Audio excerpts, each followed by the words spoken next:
goodness. Good morning, everyone. I thought we had a bigger room than what I heard the first time.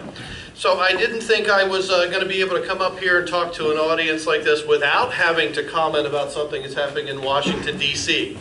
This is where my staff kind of takes a collective breath and say, what's going to happen? Okay. I've been asked to keep my remarks brief. So by brief, I meant probably 32 minutes. Okay. I think my nurse executive has a paintball gun. If she pulls it out, I'm going to exit stage left because I really know what that means. But the past 30 days have been very interesting as well as concerning of what's happening with our agency, the Department of Veterans Affairs. Wasn't all that long ago, last week, I had a ceremony for, we have a leadership program at the Lebanon VA. And they were asking me, so what does this mean for us?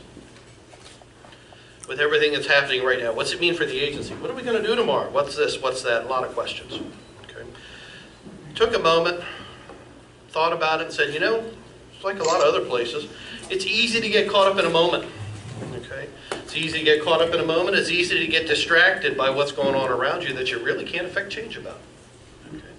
And you can get wrapped around the axle with things like that all the time. And I don't mean just with a government agency, but I mean with any business, any enterprise. Okay. Anybody who's represented kind of feels that way when they go through some challenging times. Am I wrong? That's a normal reaction, right? Okay. And as our employees, they have the same reactions that we do. Oftentimes they even get more concerned because they don't know, and then they're in a position that they can't affect change with. So I kind of thought about it, and I said, well, here's what we're going to do. Here's what we have going for us, all right, at the Lebanon VA. Our quality of care is as good or better than what you can purchase in the commercial industry. We're going to keep doing that. Our access to care is as good or better than what you can get in the commercial industry or private industry. We're going to keep doing that. Our veteran satisfaction, how satisfied our veterans are with our inpatient care and our outpatient care, you know, we're as good or better than what you can find in the commercial or the private industry, and we're going to keep doing that. When we don't have availability of services at the VA, and that happens with every business, sometimes you run out. Okay.